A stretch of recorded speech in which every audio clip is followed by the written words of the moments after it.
All right, let's talk about the world of proprietary trading firms. You've seen the ads, right? The flashy promises of trading huge accounts with other people's money. Well, today, we're going to pull back that curtain. We're going deep inside the industry, using insights from a guy whose technology powers over 150 of these firms to figure out what game is really being played. Okay, this quote right here, this is pretty much the whole story in a nutshell. Justin Hertzberg hits the nail on the head. So many of these firms are started by marketing guys who think it's all about selling challenges. But the ones that actually survive, they figure out the hard way that selling the dream is easy. The real challenge, the real game, is managing the risk of those few traders who actually win. So that brings us to the big question, doesn't it? If it's not just about finding good traders, then what is the actual business model here? What are the numbers that decide who gets rich, who goes bust, and what a trader's actual odds of success are? Let's get into the math. To really get what's going on, you have to understand the numbers. And let me tell you, the data pulled from hundreds of thousands of accounts is, well, it's pretty eye-opening. It paints a very different picture than the Lamborghinis you see on Instagram. First up, let's talk about passing a challenge.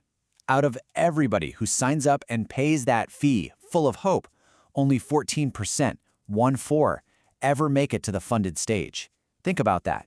For every 100 people who try, 86 fail before they ever even get a chance to trade a live account. But wait, it gets even more intense. Out of those original 100 traders who started the journey, just 7%, a tiny 7%, will ever get a single payout. Not get rich, not quit their job. We're just talking about receiving one single payment from the firm. Okay, so let's flip this and look at it from the firm's perspective. Say they sell 100 challenges at $500 each. That's $50,000 in the door. Looks great, right? Well, not so fast. Remember those 7 traders who get a payout? If they each make a pretty reasonable 4% on their 100K account, the firm suddenly owes them 28 grand. So that 50 grand in revenue isn't the real story. The real number is what's left over. And this is where that whole illusion just completely falls apart.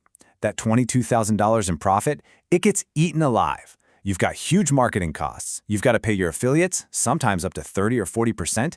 You've got tech fees, customer support, salaries. All of a sudden, that money-printing business model looks incredibly thin.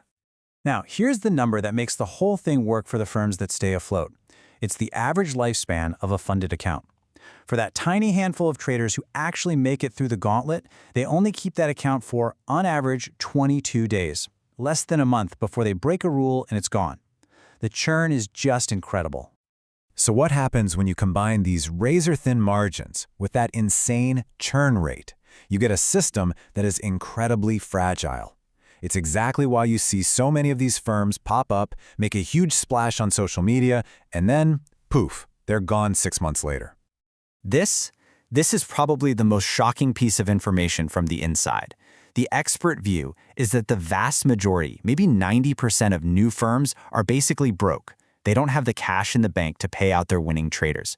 They are completely dependent on getting new people to sign up for challenges this month just to pay the winners from last month. It's a total house of cards. And that house of cards can collapse for all sorts of reasons. Sometimes it's just founders who are great at marketing but know nothing about risk. Other times, it's organized groups of traders who find an exploit and attack the firm all at once.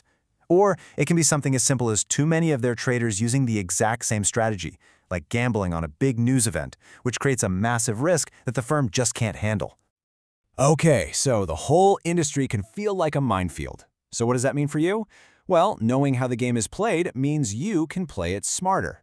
Let's talk about the red flags you need to watch out for and what the traders who actually succeed long-term look like.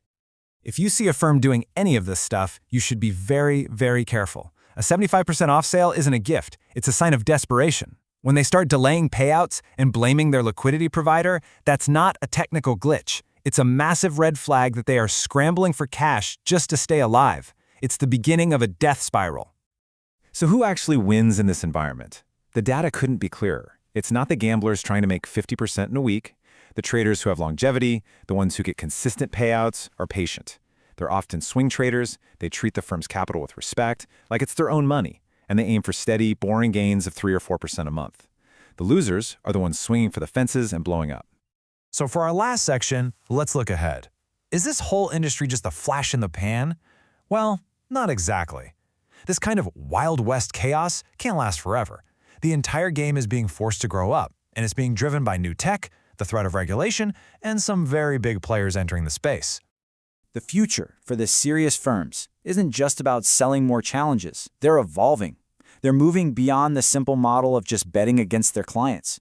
They're using sophisticated technology, like something called dynamic hedging, to actually analyze all their traders' positions in real time. It allows them to manage their overall risk and even turn that data into its own profitable trading signal. So all these things are coming together to totally reshape the industry. Regulation is on the horizon, and it's going to force firms to have real money in the bank, which will weed out a lot of the scams. The tech is getting smarter, and maybe, most importantly, huge established brokerage firms are starting to get into this game, bringing a level of stability that this space has never seen before. So at the end of the day, the prop firm world is changing.